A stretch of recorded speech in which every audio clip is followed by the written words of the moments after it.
Agora sim, nós vamos para a palavra de Deus, Salmo 42.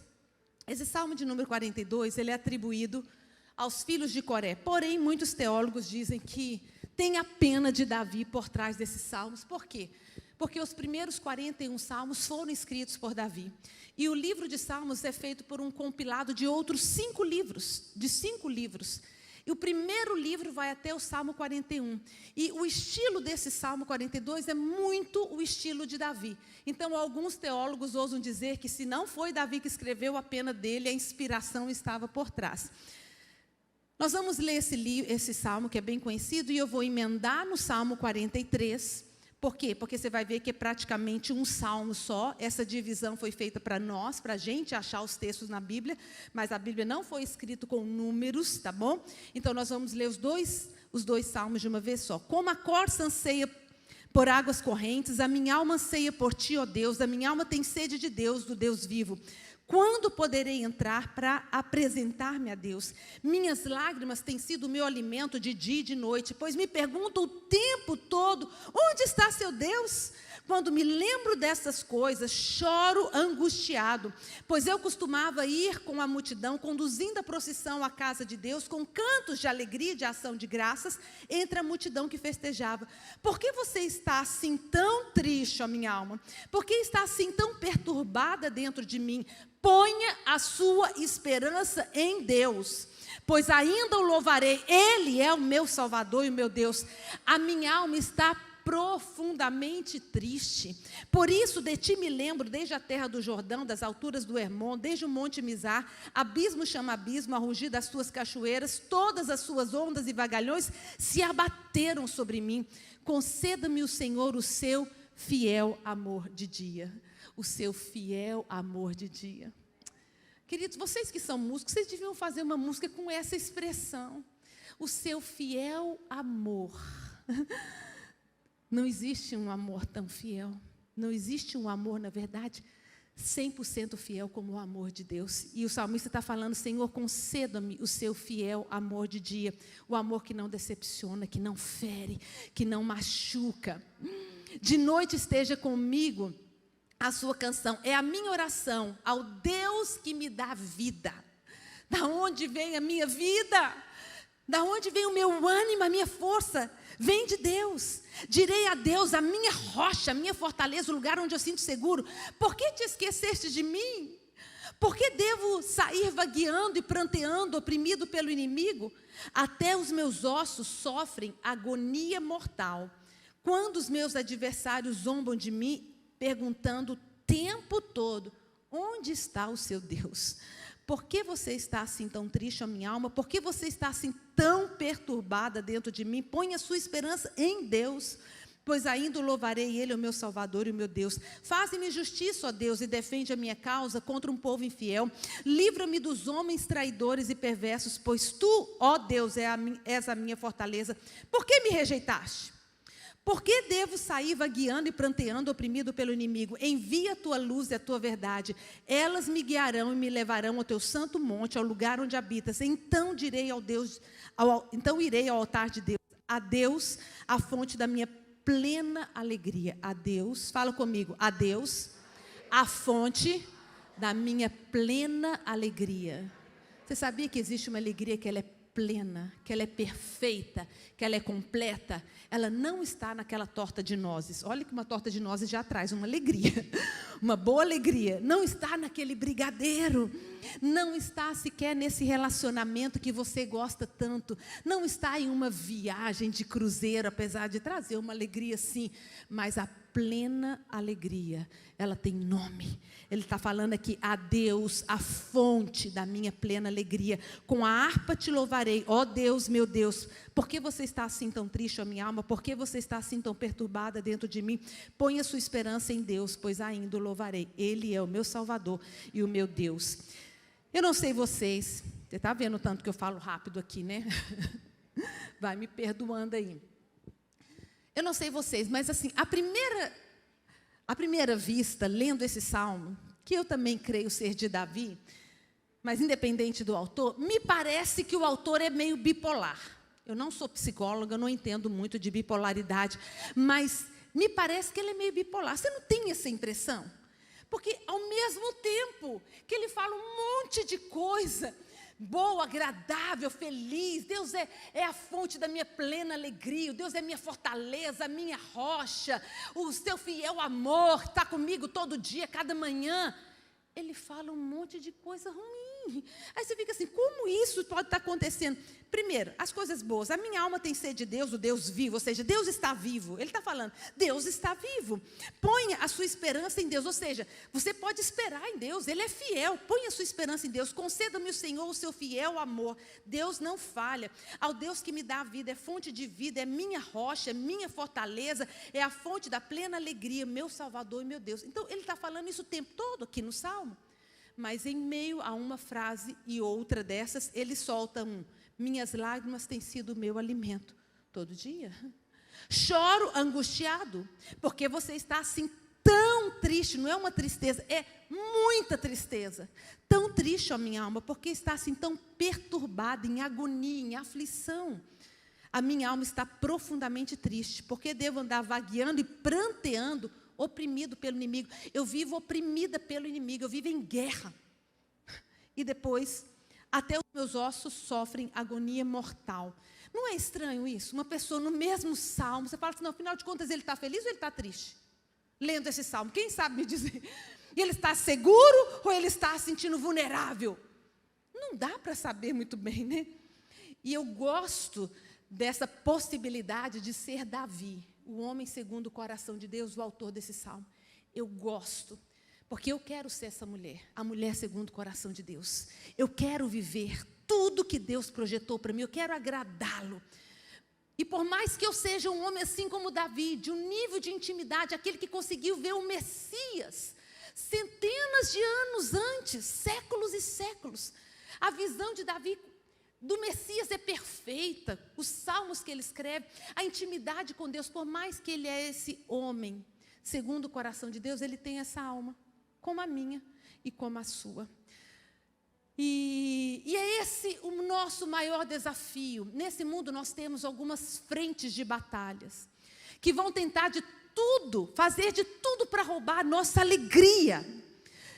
Vão fazer de tudo para que nós não vivamos essa fonte de alegria plena que Deus quer ser para todas nós.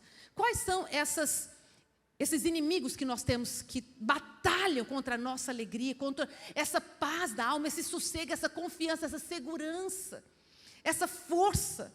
Quais são? Primeiro, o diabo. O diabo está aí, né? Não dá para a gente negar a força do mal. O diabo e seus demônios, a gente precisa guerrear contra eles. O diabo veio para matar, roubar, destruir, causar mal, tristeza, confusão, brigas, tudo. A fonte do mal, o diabo. Mas não é só o diabo, o mundo também existe, o sistema mundano, né, que é um sistema caído, que favorece o pecado em todas as coisas também, com o seu humanismo e todos os ismos, hedonismo, egoísmo, seja o que for, que prevalece nos governos, no modus operandi de todas as sociedades. E que está tentando entrar na minha vida, na minha casa, na sua vida e na sua casa, para causar o caos, a tristeza, o divórcio, para roubar as nossas crianças, para tirar a pureza, a alegria dos nossos filhos. O sistema do mundo, a gente precisa lutar. E inflamado sim pelo inferno, governado sim por demônios por trás. E o pecado é a terceira frente que nós precisamos lutar. O pecado está dentro de nós. Como assim? Essa natureza, não um pecado em si, mas a natureza caída, uma propensão para o mal. Então essas três fontes tentam sim nos abater, nos causar dor, roubar essa plena alegria. Mas deixa eu te falar, nada disso vai ter sucesso, nenhuma dessas três fontes nas nossas vidas, operações do mal, vai ter sucesso se não encontrar na nossa alma a brecha. De todos os ringues de batalhas, em todos os que você vai ter que lutar, o mais importante se chama alma. Querida, se você tiver o controle, o domínio da sua alma, das suas emoções, nem o diabo, com todo o inferno, nem o mundo, nem o pecado, vai roubar a sua plena alegria. Vai roubar a sua esperança em Deus, a sua força em Deus. E a gente pode ver isso aqui. O salmista vive sim esse conflito que eu e você vivemos muitas vezes. E eu posso te garantir que o maior problema não está fora, está dentro de você. E nós vamos ter que enfrentá-los durante a nossa vida, porque nós somos homens. Trazemos dentro de nós essa natureza caída que derrubou sim a nossa alma. Nossa alma é contaminada.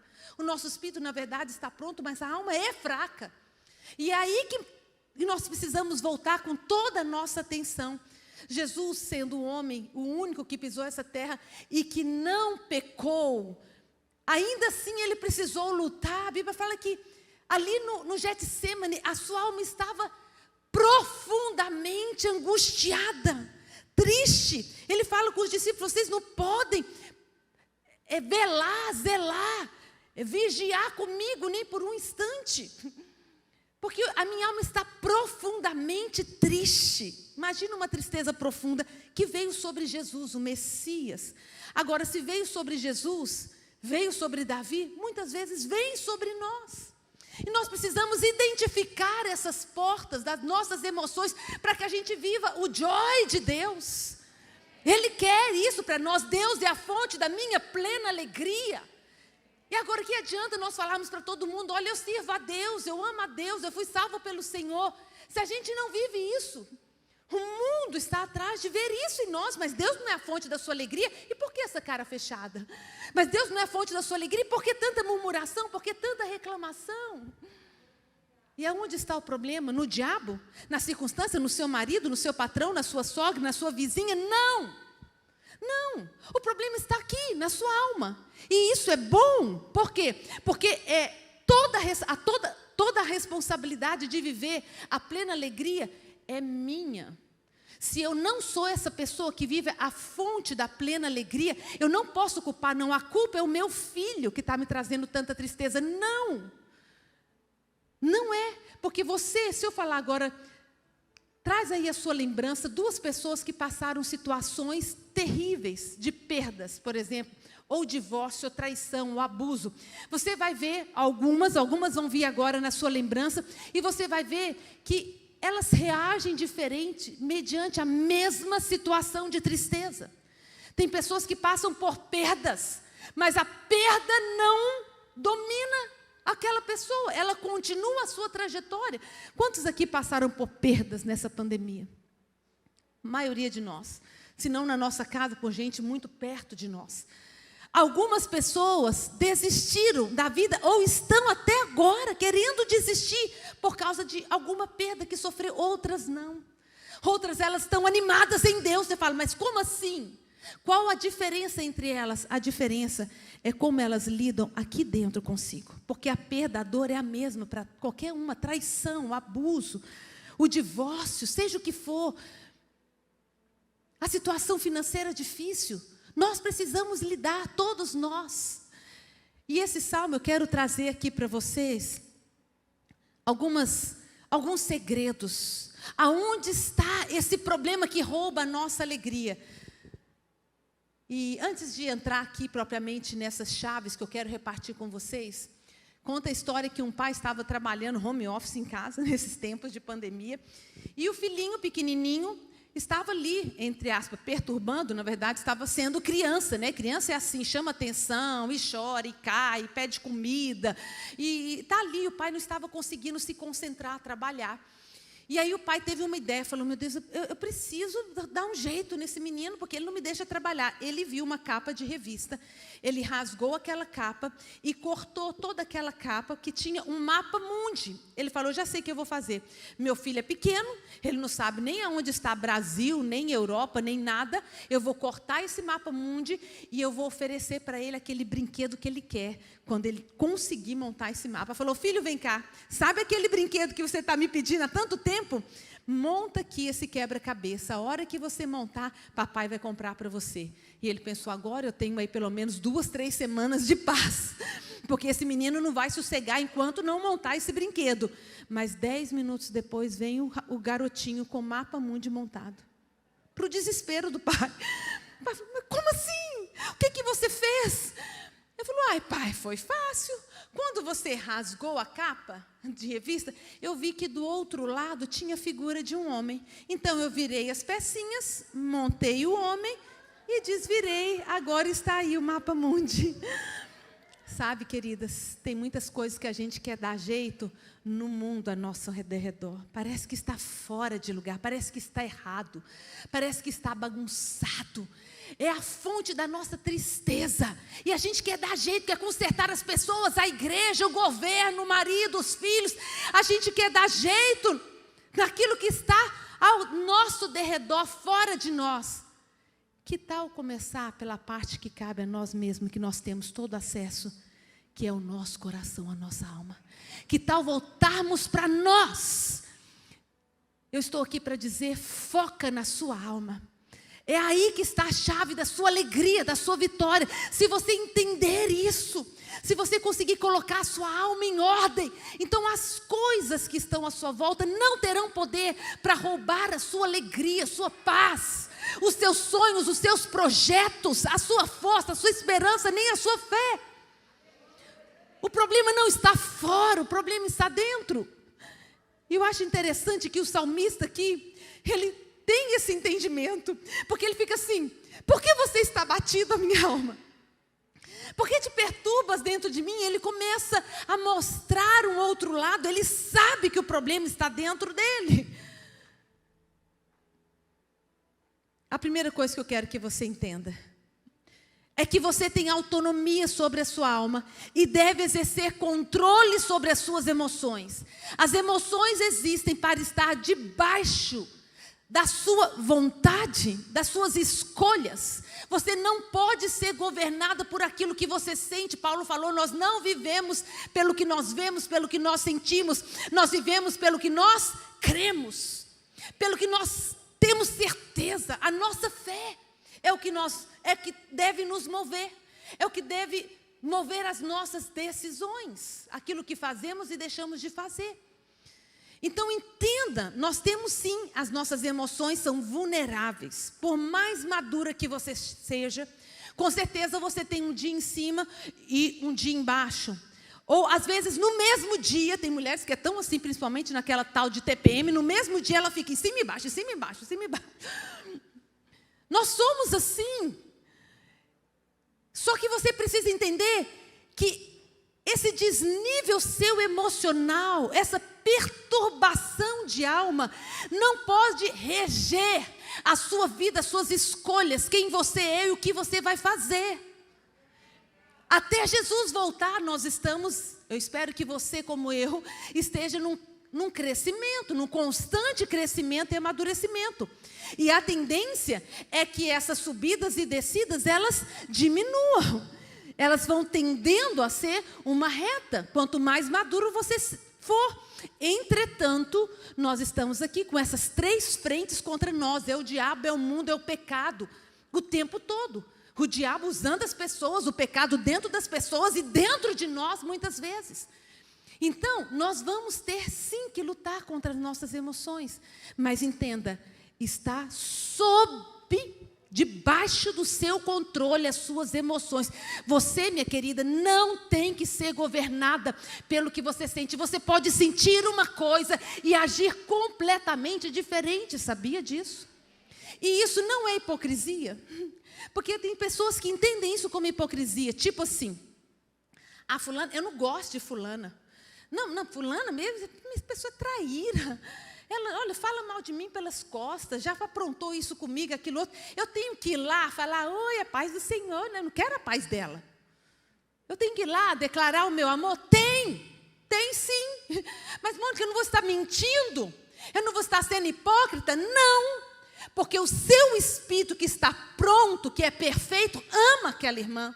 Quem não ama é o pecado dentro de você, é a sua alma caída. Então o primeiro sentimento que vem é não, eu não quero olhar para a irmã, eu não quero abraçar, eu não vou dizer que eu amo, eu não vou servir, eu não vou fazer o bem dessa pessoa, porque eu quero o mal dela. O Paulo fala lá que ele tinha essa luta de querer fazer uma coisa e não conseguir.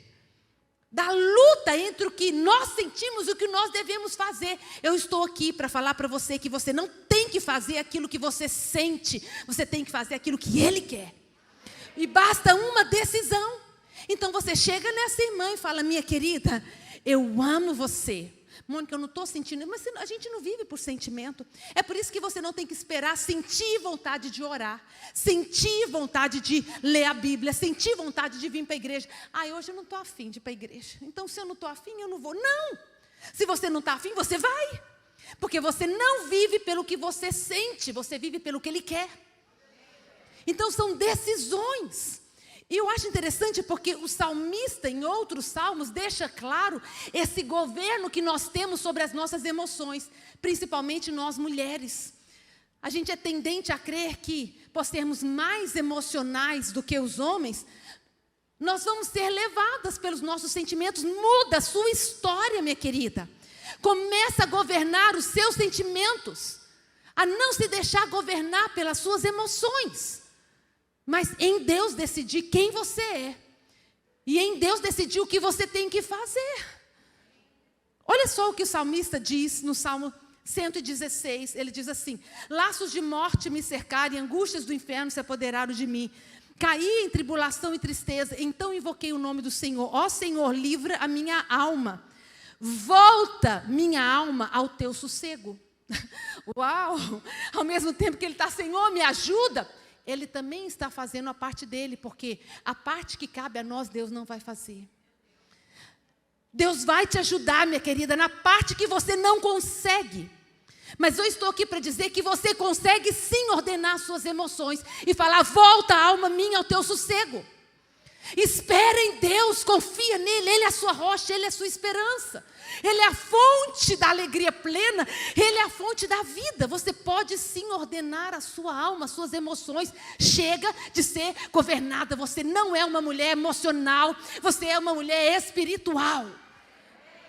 Eu não estou querendo falar que nós somos desalmadas. Eu tenho uma alma, eu sei o que é lutar contra ela. Eu estou querendo dizer o que Paulo fala: vós que sois espirituais.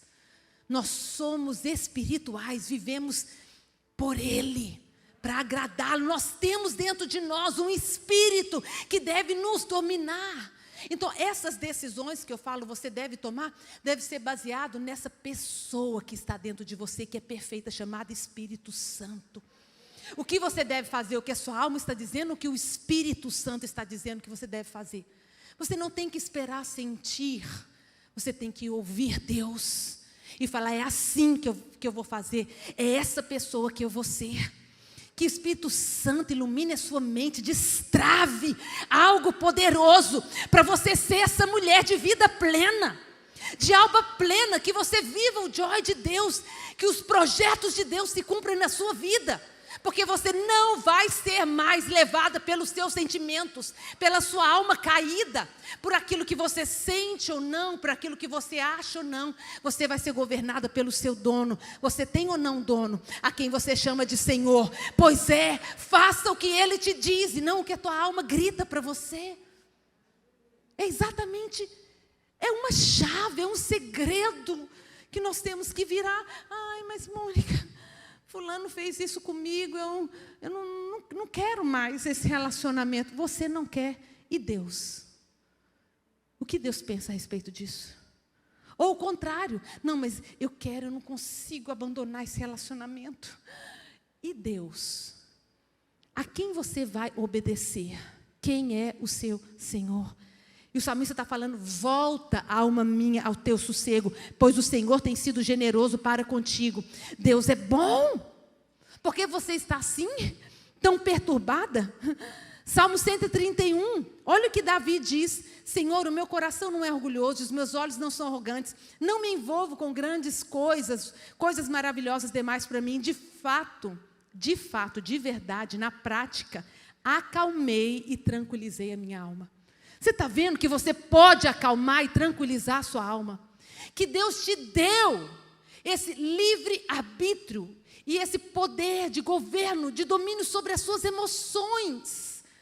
É fácil, mas é difícil. Como que você precisa agir? Parar para ouvir Deus e ter um coração aberto para obedecê-lo. O que Deus quer que eu faça nessa situação? eu vou agradá-lo. O amor ao Senhor nessa hora vai prevalecer. A gente sente isso na palavra do salmista. Ele é a sua fonte, o Senhor é eterna, a fonte da minha eterna alegria. Eu amo esse Deus. É por isso que eu ordeno as minhas emoções.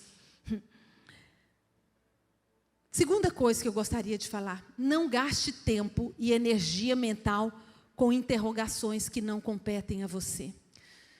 Queridas, nós temos sim que enfrentar situações difíceis. Esses obstáculos da vida, problemas com as pessoas, com as circunstâncias, com o inferno, com o pecado, a gente tem sim que enfrentar. E ninguém vai escapar dessas situações difíceis, das tristezas. Mas pior do que as situações difíceis são as perguntas sem respostas que elas nos trazem. Porque pensa só, se Deus pudesse te explicar tudo que você tem passado, que você passou, que te feriu. Se Ele pudesse sentar e falar assim: vem cá, minha filha, deixa eu te explicar. Por que eu não te livrei daquele abuso, daquela traição, daquela perda? Deixa eu te mostrar os porquês. Não seria tão mais fácil? Quem acha que seria mais fácil? Esse é seu desejo? Eu fico pensando: puxa, Deus, o Senhor podia nos ajudar. Se o Senhor me explicasse tudo. Aliás, teve uma circunstância na minha vida que eu estava passando por uma crise sem entender. Algumas injustiças, para mim eram injustiças, e para mim era um silenciar de Deus. Eu falava: Deus, não é possível que o Senhor está vendo. O Senhor não é justo, o Senhor não é bom, o Senhor não é fiel. Não é possível que o Senhor está vendo essa situação, que o Senhor não faz nada. Eu não falava assim descarado porque eu tenho temor, mas aqui dentro era o que eu sentia. Eu falava: Deus, eu não estou entendendo, me fala por quê. E eu lembro do dia que eu estava assim orando no quarto da minha filha. Eu falei: Senhor, o Senhor sabe que eu te amo tanto, porque Deus é a minha escolha da minha infância. Eu estava conversando do meu testemunho com a pastora Aline, e eu falei que eu escolhi Jesus, segui Jesus na minha infância, e nunca me desviei, nunca tive vontade, nunca fui dar uma olhadinha lá no mundo. Ele é o grande amor da minha vida. Ele é incomparável, Ele é a minha escolha número 1. Eu falei: Senhor, o Senhor sabe o quanto que eu te amo, e que se o Senhor falar para mim: vai plantando bananeira para a China, eu vou. Eu não sei plantar, mas eu aprendo, dou o meu jeito, eu vou. Porque eu te amo, eu quero te obedecer, eu quero te agradar, eu quero te ver feliz, eu quero te ver sorrindo para mim todos os dias. Mas, Senhor, só me explica por que dessa situação. Se o Senhor falar, eu vou estar tranquila. Irmãos, e a voz do Senhor veio tão rápida, tão clara quanto a minha pergunta, a minha presunção. Ele virou para mim e falou: filha, para mim, depender é mais importante do que obedecer. Eu fiquei pensando naquilo: depender é mais importante do que obedecer, porque a gente obedece aquilo que a gente sabe que a gente tem que fazer, né? O pai fala para a criança: senta, ela senta, né? Levanta, vai comer, ela vai. Tem uma ordem explícita, clara. Mas para Deus, depender é mais importante do que obedecer, porque a dependência não envolve algo claro, explícito. É como um bebê que depende dos pais todos os dias, e ele não fica falando: olha, filhinho, a mamãe agora vai dar mamar para você, porque você precisa de leitinho para crescer forte, porque senão você vai ficar desnutrido. É assim que as mães fazem? Não, mas o bebê está ali em completa dependência, sabendo que a mãe vai dar sim o leite, sabendo que a mãe vai sim trocar a fralda, sabendo que os pais... Ou você, Aline, que tem filhos pequenos, e outros aqui, por um acaso seu filho chega e fala: mamãe, você já depositou aquele dinheiro lá para poder pagar a minha escola? Vai ter a grana lá para pagar? E como é que você vai fazer para comprar a minha comida? E qual é o nome do médico? Você viu lá o médico? Ele pergunta isso para você? Não. Por quê? Porque ele confia no pai que tem. Então, a dependência leva a esse nível de confiança, mesmo quando nós não entendemos. Então, você não tem que saber todas as respostas, minha querida. Você só tem que conhecer quem é o seu provedor. E aí eu quero falar de intimidade com Deus. Eu estou falando do que rouba a nossa alegria. O nosso tema aqui são as perguntas sem respostas que estão na nossa mente e no nosso coração. Mas por que Deus está permitindo isso? Por que fulano? Ou por que eu? Ou por que comigo, com a minha família, com o meu casamento, com a minha saúde? Por quê? Por que estás possa assim abatido, minha alma. Você não tem que ter todas as respostas, mas elas podem ser caladas na confiança, na dependência. As crianças, elas não vivem perturbadas se os pais vão dar conta ou não do dia de amanhã delas. Elas dormem tranquilas todos os dias. É impressionante isso, você não acha impressionante? Como as crianças conseguem dormir sem saber se vai ter comida no outro dia, sem ter o controle da conta bancária. Mas elas dormem, elas confiam. Você só tem que conhecer seu pai. Vire para a pessoa que está ao seu lado e fala: você só tem que conhecer seu pai. Fala para ela: o dia que você souber quem ele é de fato, todas as suas perguntas vão ser dissipadas. Sabe por quê? Eu vou te falar quem ele é. Ele é o Criador de todas as coisas. Ele é o El Shaddai Todo-Poderoso. Ele é santo, santo, santo, e não pode errar, não pode falhar. Ele não pode mentir, ele não é homem para mentir, nem filho do homem para se arrepender. Ele vela pela palavra dele para cumprir, nenhum só tio cai, porque ele é fiel, porque ele é bom, porque ele é justo, porque ele é misericordioso, porque ele é generoso. É esse o seu pai, e melhor ainda, você pode chamá-lo de pai. Abba!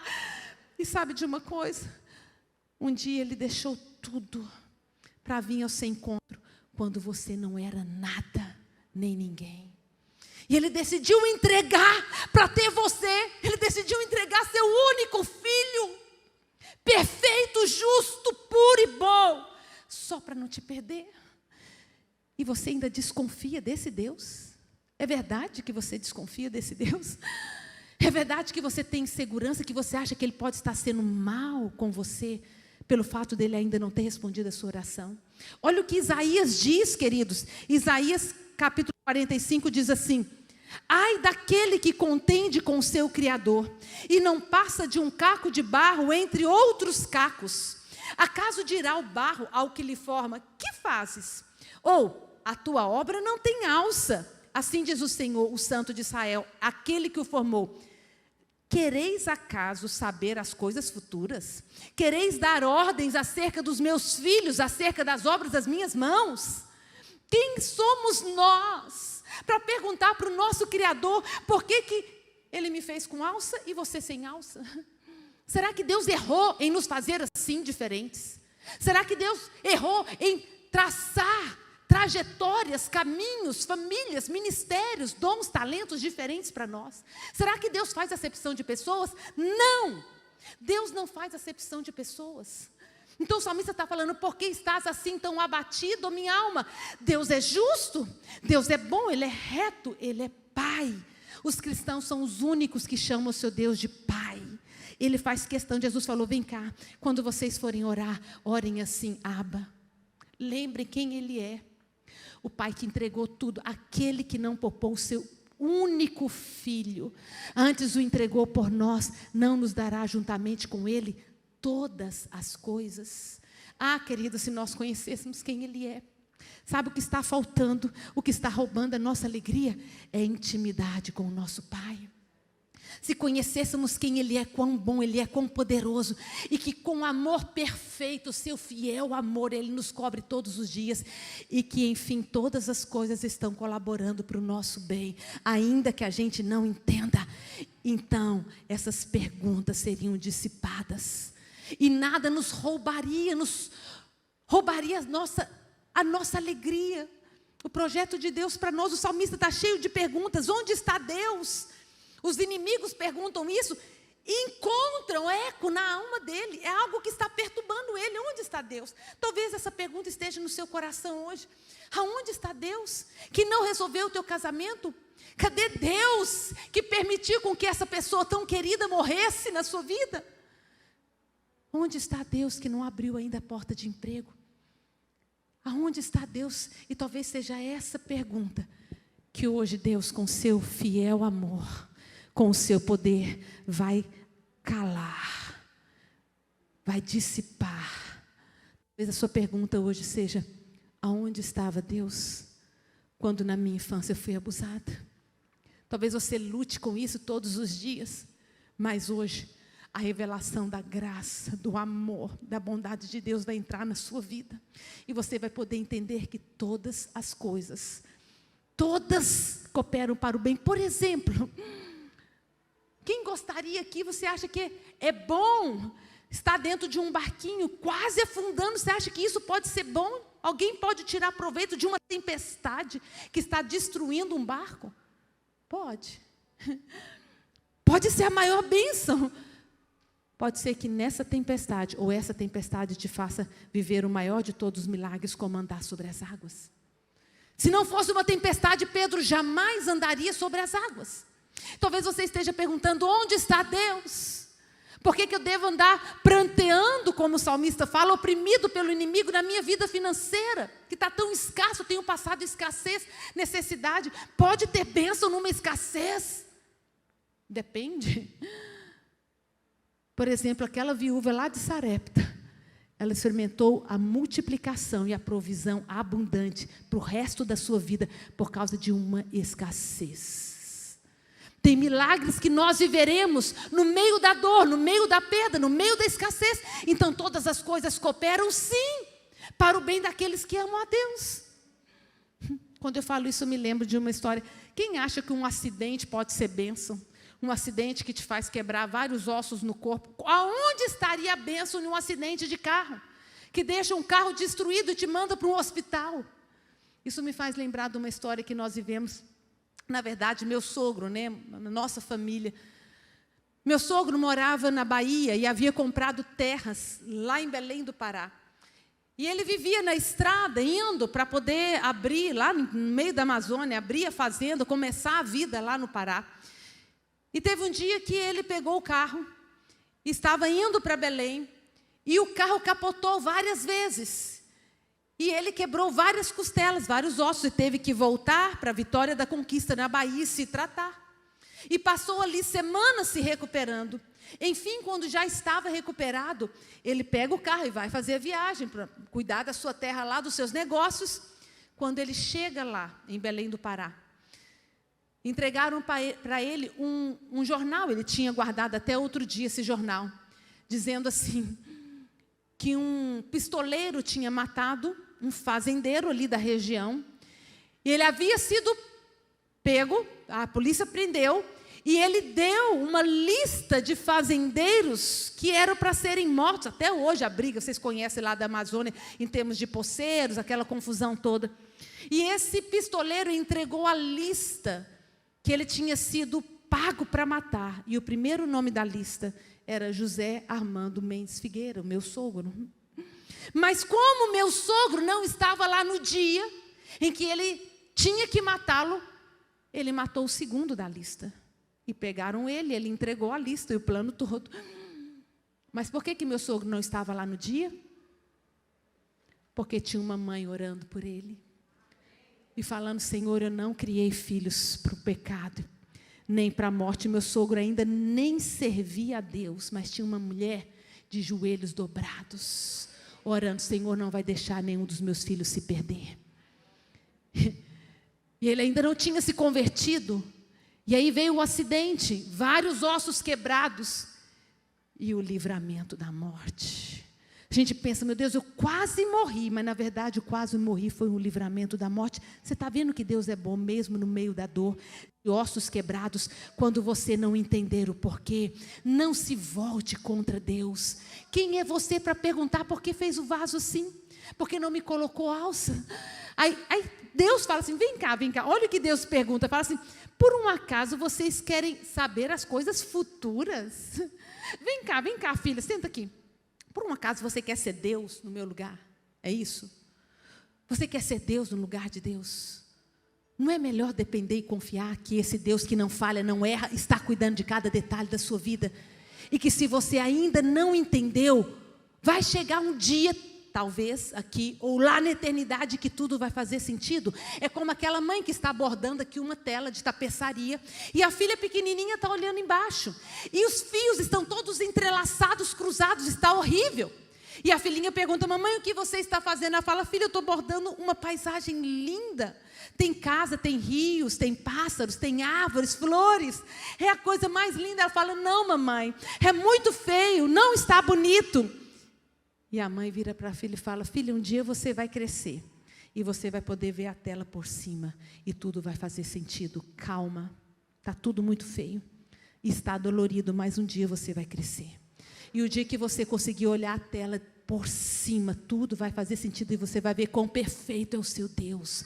Ainda que você não entenda, hoje é o dia de você chegar e falar, está aqui, Deus, eu não quero dar ordem. Você, por acaso, quer conhecer o futuro? Olha o que ele diz, quereis dar ordem acerca dos meus filhos e acerca do que eu faço? Vem cá, Mônica, de vez em quando Deus chega para mim e fala, vem cá, filha, você quer falar para mim o que eu devo fazer com você? É isso mesmo? Eu entendi? É isso? Que de vez em quando eu quero, eu vou confessar meu pecado, de vez em quando eu quero falar para Deus o que Ele tem que fazer. Senhor, eu acho bom o Senhor fazer assim comigo, com o meu casamento, com a minha vida, com o meu ministério. Isso aqui me parece ser o melhor, Deus. A gente quer saber as coisas futuras e dar ordem a Deus. Sai, esse lugar não te pertence. Esse lugar é o lugar do seu Deus, porque você nesse lugar vai fazer tudo errado. Você não sabe o que é melhor para você. Davi muitas vezes teve que enfrentar urso, leão. É bom isso, você está cuidando de ovelhas e de repente, por que Deus não o livrou dos ursos e dos leões? Por quê? Porque aquilo era o preparo para ele enfrentar um gigante e para ele se assentar no trono. Deus fala, eu é que sei que pensamentos têm a vosso respeito, pensamentos de paz e não de mal, para vos dar o fim que desejais. Deus está interessado no fim e não nos meios. Nós queremos o meio. Muitas vezes o que está acontecendo comigo é o que importa. Para Deus importa menos o que está acontecendo com você, desde que você alcance o fim. Porque o fim é bom. Deus não projetou uma coisa boa para mim, outra ruim para você. Deus não faz acepção de pessoas. Então confia ainda que você não esteja entendendo. Eu quero dar aqui um testemunho agora sim pessoal que aconteceu comigo. Quando eu era adolescente, eu morava em Brasília com os meus pais. Nós somos em 3 irmãos, na época nós éramos em 4, eu tinha uma irmã de criação. E morávamos ali em Brasília, e meu pai tinha recém-convertido. Eu tinha mais ou menos meus 11 anos de idade, 12, então meu irmão 13 e 14, éramos assim pré-adolescentes. E meu pai trabalhava no Banco Central, e minha mãe não trabalhava, era só do lar. Então, a vida em Brasília é um dos custos de vida mais altos, era muito apertada para nós. E o dinheiro do meu pai dava para pagar a escola, uma coisa que ele sempre fez questão, e pôr comida na mesa e o aluguel, que ia a maior parte do dinheiro. E a nossa vida era muito restrita, apertada. E um dia um colega do meu pai encontrou ali no prédio, a gente morava no mesmo edifício, ele falou, Elias, eu estou indo para Belém do Pará construir uma sede para o Banco Central, vamos comigo? E meu pai era muito brincalhão, zombador, assim, muito alegre. Ele brincou, falou assim, vamos sim, amanhã cedo a gente está lá, em Belém. Brincou assim, vamos, amanhã cedo a gente está lá. Como quem diz, não tem nada a ver eu ir para Belém, né? E esse amigo do meu pai, funcionário do banco também, foi e deu o nome do meu pai na comissão. Falou, coloca aí o nome do Elias, ele vai comigo. E aí passou um tempo, umas semanas, ele chegou para o meu pai e falou, olha, está tudo certo, dia tal a gente vai ter que se apresentar lá em Belém do Pará. Meu pai falou, em Belém do Pará, por quê? Uai, você não falou aquele dia comigo que ia até no dia seguinte? Falou, cara, eu estava brincando. É lógico, Belém do Pará não tem nada a ver. Eu não vou. Ele falou, agora eu já coloquei seu nome lá. Aí meu pai falou, mas não tem como, não tem nada a ver, eu não conheço ninguém, nunca fui para o norte do país. Meu pai tinha recém-convertido, porque minha mãe tinha orado por ele 12 anos. E aqui eu quero abrir um parênteses rapidinho, 12 anos orando por meu pai. Nada do meu pai. Meu pai não era foi para mim uma referência de caráter, um homem íntegro, mas porém duro de coração. E para ele se converter, minha mãe precisou ter uma experiência. Um dia ela estava orando e queixando, Senhor, são 12 anos orando por esse homem. E Deus falou para ela, o dia que você começar a enxergá-lo como um adorador dentro da igreja, então você vai ter o seu adorador. Porque ela não conseguia enxergar, meu pai era tão duro. E a gente fazia parte naquela época de uma igreja onde o apelido do pastor era beijoqueiro. O beijoqueiro, ele ficava na porta da igreja beijando todo mundo que entrava. E lá em Brasília eram 3 beijos.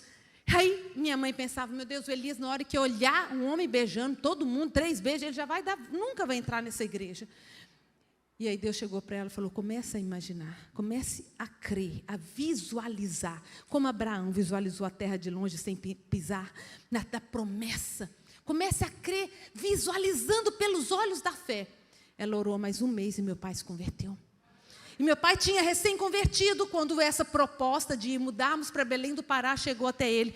E a gente vivia o melhor tempo das nossas vidas na igreja, envolvidos. E ele pensou, não vai valer a pena. E esse colega dele falou, Elias, são só 2 anos em Belém do Pará. Nós construímos a sede. Quando nós retornarmos, nós vamos ter um apartamento funcional de graça em Brasília para o resto da vida. Meu pai pensou naquilo, uau, mais da metade do meu salário eu vou poder poupar, vou poder ter uma vida mais confortável, viajar, quem sabe, almoçar fora de vez em quando, coisa que para nós era raríssima.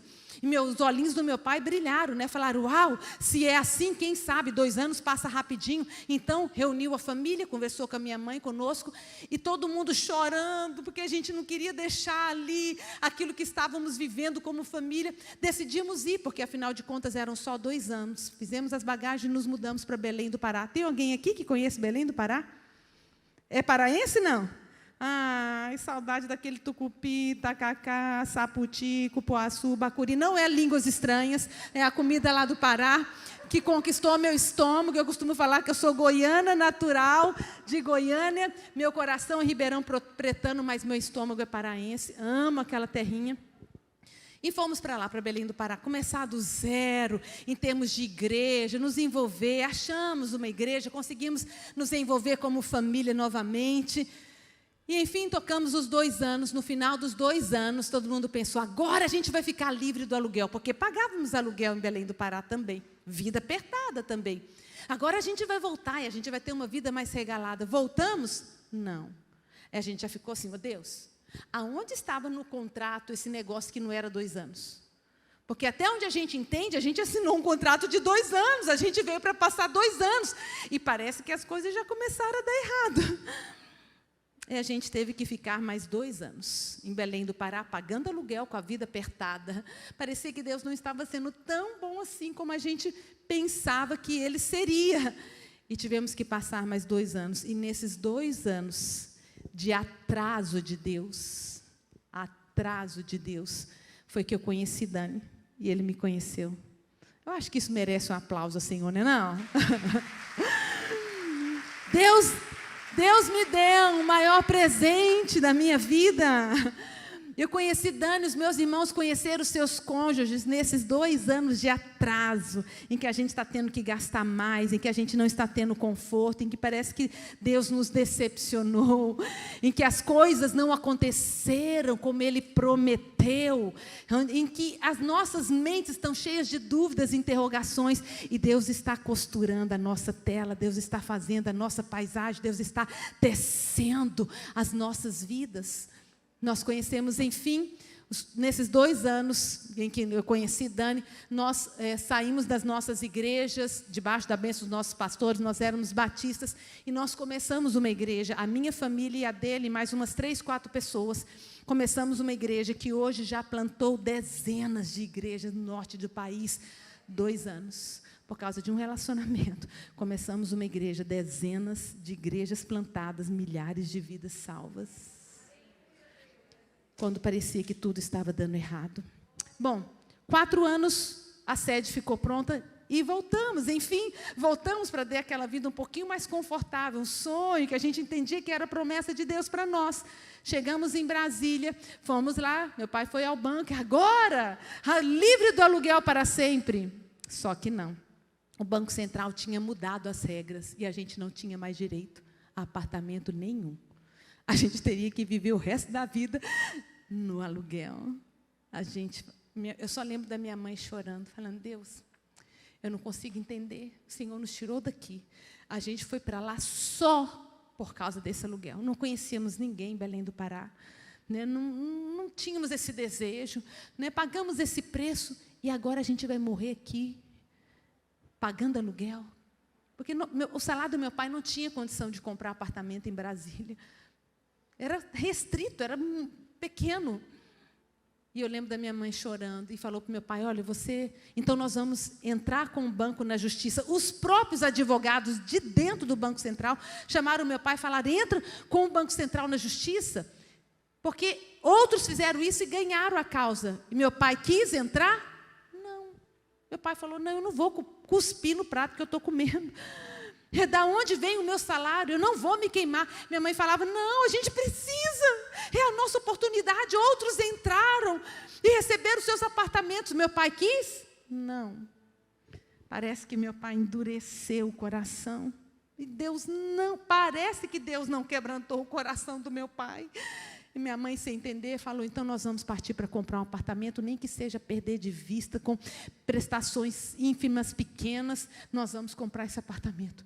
Procuraram, através de uma seguradora lá, uma financiadora, conseguiram um financiamento a perder de vista. E compraram um apartamento.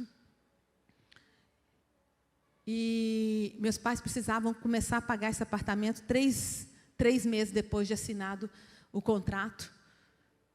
Com 2 meses, meu pai morreu de repente. Um homem saudável, que eu nunca vi no médico, teve uma complicação de saúde repentina e veio a falecer. Queridas, e quando meu pai faleceu, aquele apartamento que havia sido comprado, que nenhuma parcela foi paga, foi quitado no nome da minha mãe, porque tinha um seguro. Um apartamento que hoje deve valer mais ou menos 1,5 milhão em Brasília. E se nós estivéssemos num apartamento funcional, minha mãe teria 3 meses para entregar o apartamento funcional e viver pagando o aluguel com a sua pensão o resto da vida. Mas Deus foi tão bom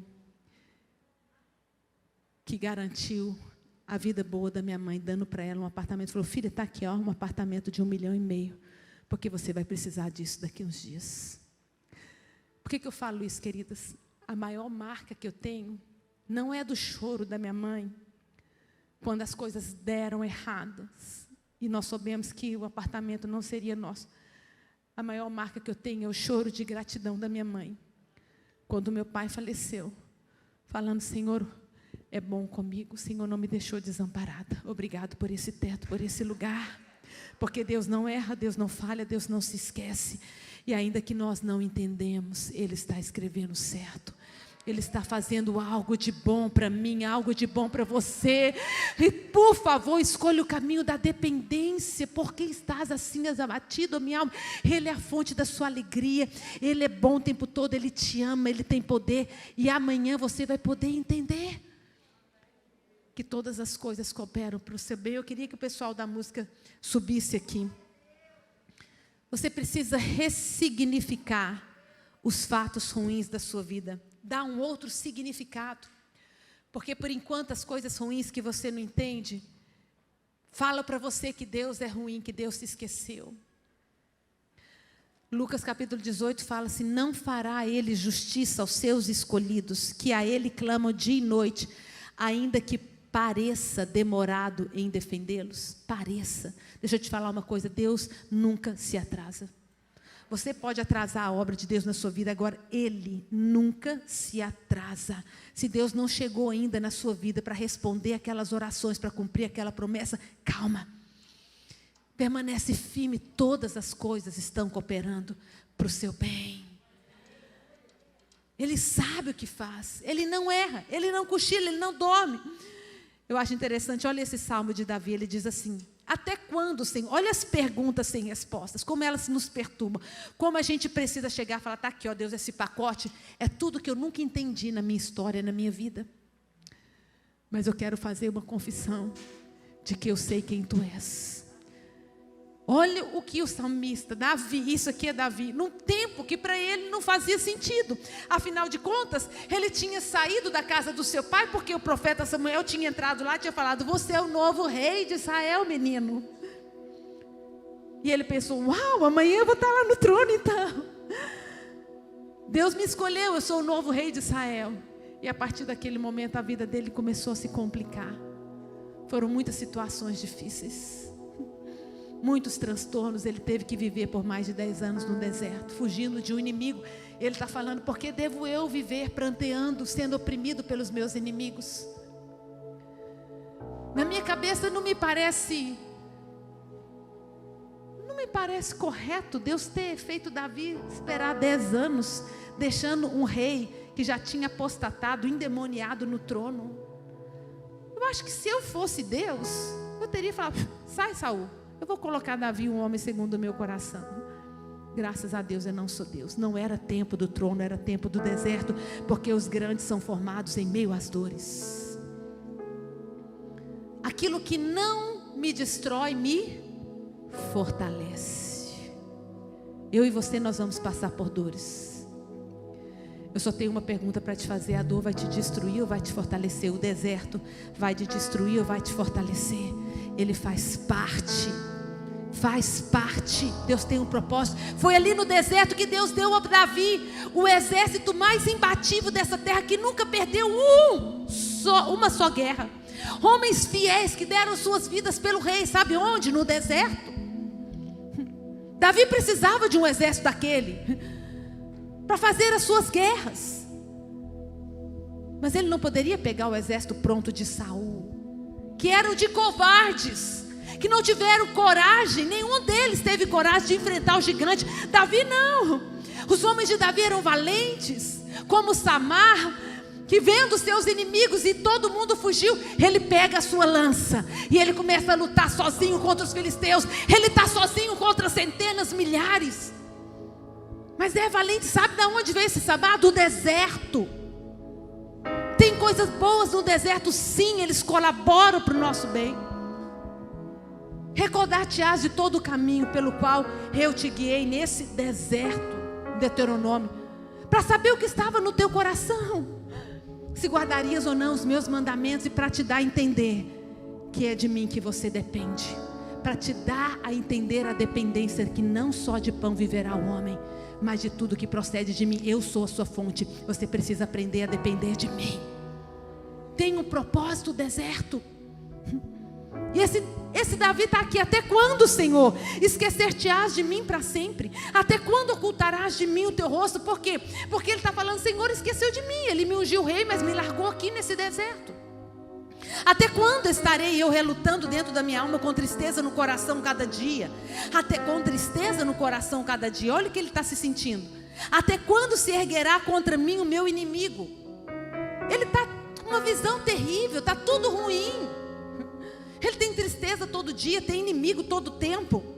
Aí ele diz assim: atenta para mim, responde-me, Senhor Deus meu, ilumina-me os olhos, para que eu não durma o sono da morte.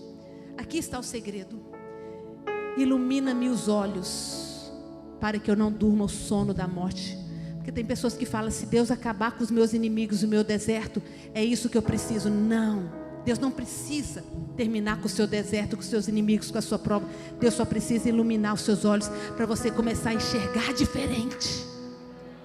Ilumina-me os olhos, para que eu não durma o sono da morte, para que não diga o meu inimigo: prevaleci contra ele. Não se regozije os meus aniversários, vindo eu vacilar. Se o Senhor iluminar os meus olhos, os meus inimigos não vão prevalecer contra mim. Você está vendo que é algo que precisa acontecer aqui. Não é que Deus tem que remover os seus inimigos, é que Deus tem que iluminar os seus olhos. Se os teus olhos forem bons, todo o teu corpo estará em luz. Você tem que começar a ver Deus de uma maneira diferente. Você tem que começar a enxergar as dificuldades de uma maneira diferente. As dificuldades, os desafios são para você o quê? Problemas ou possibilidades? Deus tem que iluminar os seus olhos. O mar, as tempestades, é o caos, a morte, ou é a oportunidade de você andar sobre as águas? Um vale de ossos secos é um filme de terror, ou é o seu exército que vai nascer? Tudo está da maneira como você olha. Deus precisa mudar algo aqui dentro de nós, não é fora. Essa alegria está sim à sua disposição hoje, não importa o seu deserto. Você só precisa dizer: ilumina os meus olhos. E ele continua aqui: no tocante a mim, olha o que ele diz: confio na tua graça. Fala comigo: graça. Regozije-se o meu coração na tua salvação. Fala comigo: salvação. Cantarei ao Senhor, porque me tem feito muito bem. É tão engraçado, porque Davi começa o salmo assim, destruído, arrasado. Até quando esquecer-te-á de mim, o meu inimigo, eu estou morrendo, vai prevalecer. Ele fala: quanto a mim, Senhor, eu vou esperar na sua graça. Eu tenho a salvação, regozijarei, cantarei ao Senhor, porque me tem feito muito bem. Como assim? O que mudou? O que mudou de um minuto para o outro? O que mudou? Que ele fez uma oração. Ele falou: ilumina-me os olhos, ilumina-me a alma.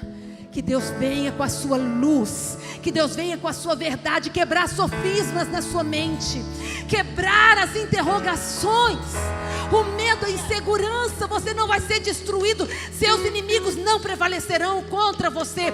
A impressão é essa.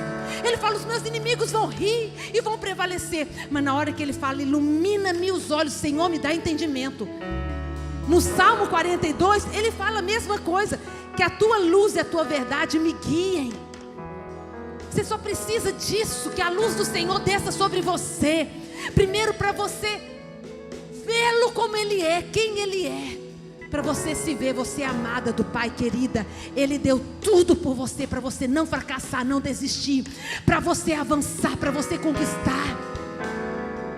É essa quem você é. Eu queria que você ficasse em pé. Você precisa ver as circunstâncias diferentes. Quando nós vamos para a prova, quem aqui gosta de fazer prova? Prova de escola, de concurso. Tem alguém aqui que gosta? Não, você não seria normal, né? Ninguém gosta de fazer provas. Mas fato é que quando que você vai para a prova, convicta, com a certeza de que você vai passar, é muito mais fácil você passar do que quando você vai: não tem mais jeito, eu vou ser destruída. Deus precisa iluminar os olhos do seu entendimento. Você que está no meio de uma prova, ou você que vai passar por ela amanhã, para você falar: eu estou indo para essa prova, mas eu não estou sozinha. Deus está indo comigo para as águas, Deus está indo comigo para o deserto, Deus está comigo nessa fornalha. Eu não serei destruída. E isso aqui vai se tornar um grande testemunho na minha vida. Deixa eu te falar, se Deus não te livrar da fornalha, Ele vai entrar com você nela. Mônica, Deus não me livrou daquela perda terrível. Ele tinha poder? Tinha. E por quê? Não sei. Talvez você não saiba nessa terra, nessa vida, mas eu só sei que Ele não vai te deixar sozinho na sua dor. Tem um bálsamo. Eu creio que feridas vão ser fechadas nessa noite. Você precisa tomar uma decisão.